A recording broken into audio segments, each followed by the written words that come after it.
Trump has once again shaken the world stage, this time by blocking U.S. participation in the G20 summit South Africa is set to host. The reason? South Africa's new land expropriation law, a policy at the heart of the country's struggle for true economic freedom and black land rights.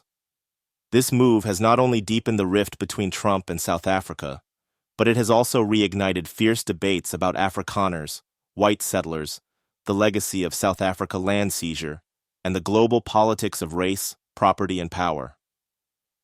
Did Trump go too far, or is this just another chapter in a long history of Western interference in African affairs? Let's dive deep into the facts, the history, and the global reactions. And we want to hear from you in the comments. Is Trump's boycott a principled stand or a dangerous escalation? The Trump administration's decision to suspend all U.S. government cooperation with the G20 summit South Africa will host isn't just a diplomatic snub. It's a calculated political move that's sending shockwaves through international relations. According to the Washington Post and multiple other sources, the White House National Security Council has ordered every U.S. agency to halt preparations for the G20, citing concerns over South Africa's land expropriation law. This law, signed by President Cyril Ramaphosa, allows for expropriation without compensation in cases deemed just and equitable and in the public interest, specifically targeting unused or hazardous land and seeking to redress the catastrophic land dispossession Black South Africans endured under colonialism and apartheid. Before we continue, welcome to Pan-African Lens. If you're passionate about Africa's diverse cultures, rich history, development, and the contemporary issues shaping the continent and its diaspora, you've come to the right place.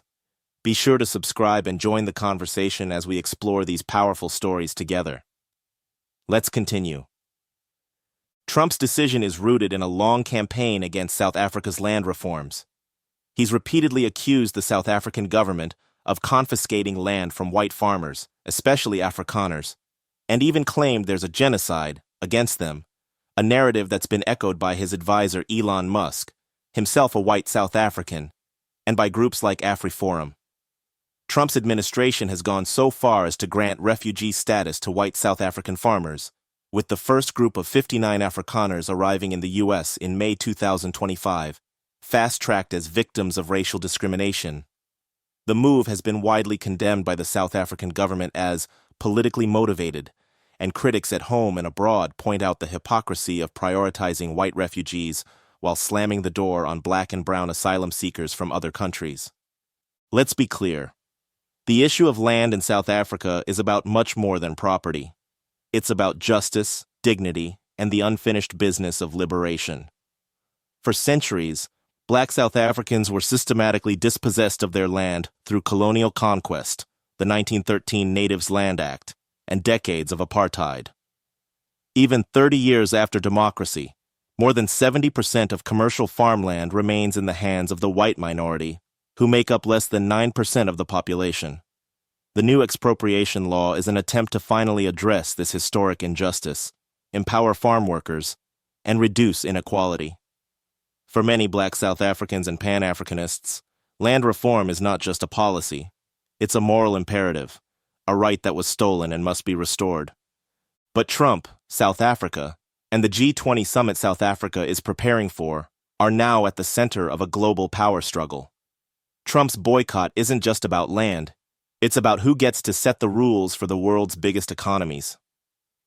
The G20, after all, is where the most powerful nations come together to shape the future of global finance, trade, and development. By pulling out, Trump is ceding ground to China and other rising powers, as U.S. officials themselves have admitted. This move has been called short-sighted by groups like Oxfam America, who argue that the G20 is too important to be derailed by what they call a manufactured culture war. As the U.S. steps back, China arrives with comprehensive plans, ready to fill the vacuum and deepen its influence across Africa and the global South.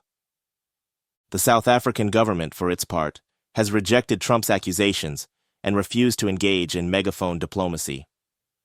President Ramaphosa and his administration insist that the new law is constitutional, transparent, and necessary to correct the legacy of apartheid.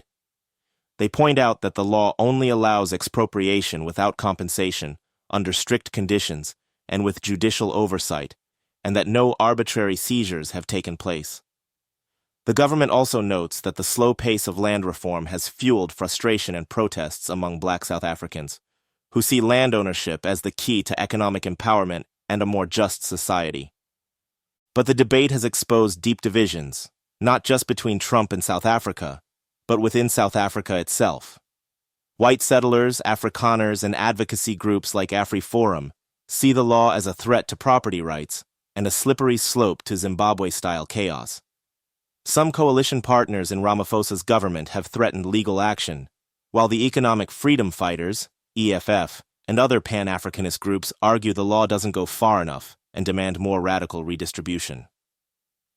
The specter of Zimbabwe's land seizures still haunts the debate, with fears that mismanagement could harm agricultural production and deter investment. Yet, if implemented well, land reform could finally address historical injustices and unlock economic inclusion for millions. Trump's stance has also raised uncomfortable questions about racial double standards. Why is his administration so quick to grant refugee status to white South Africans, while slashing admissions for refugees from Africa, the Middle East, and Latin America? Why does Trump, South Africa, and the G20 Summit South Africa is preparing for become a global flashpoint only when white property is at stake? Critics argue that Trump's rhetoric is less about human rights and more about pandering to his political base, exploiting white victimhood as a dog whistle for his supporters. The South African government has accused Trump of race baiting and trying to undermine its constitutional democracy. The involvement of figures like Elon Musk has only added fuel to the fire. Musk, who left South Africa during apartheid, has repeatedly claimed there is a genocide of white people in his homeland and denounced the government's racist ownership laws.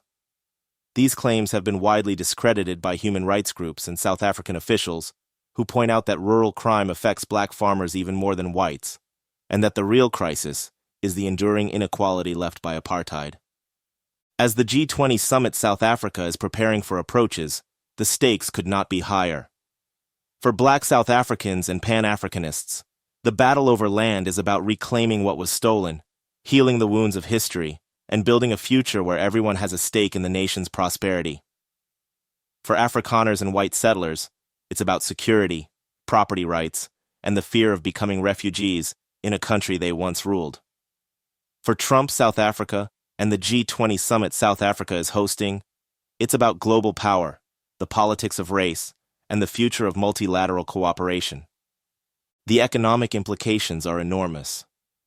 Land reform, if managed well, could unleash a wave of black entrepreneurship, boost agricultural production, and help close South Africa's yawning wealth gap. But if it descends into chaos or is hijacked by corruption, it could trigger capital flight, food shortages, and social unrest.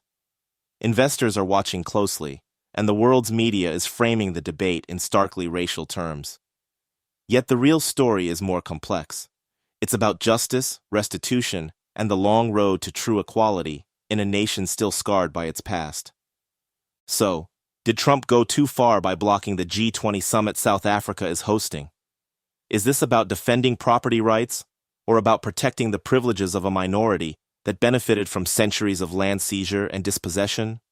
Should the world side with Trump, South Africa, and the G20 Summit South Africa is preparing for, or with the millions of black South Africans still waiting for the promise of liberation to be fulfilled? And what does this mean for the future of Pan-Africanism, for the global fight against inequality, and for the unfinished business of decolonization? We want to hear from you. Do you support South Africa's land reform efforts, or do you fear the consequences? Is Trump's boycott a principled stand, or a dangerous distraction from the real issues? What should the G20 Summit South Africa is preparing for focus on? Property rights, economic justice, or both? And what lessons can other African countries draw from this showdown? Drop your thoughts in the comments and join the conversation. As we wrap up, let's remember that the struggle for land in South Africa is part of a much bigger story. From Kenya to Zimbabwe, from Namibia to Nigeria, Black people across the continent have fought for generations to reclaim their land, their dignity, and their future. The battle is not just about hectares and boundaries, it's about who belongs, who benefits, and who gets to decide the destiny of Africa. Trump, South Africa, and the G20 summit South Africa is preparing for are now the battleground for these fundamental questions. Thank you for watching Pan-African Lens.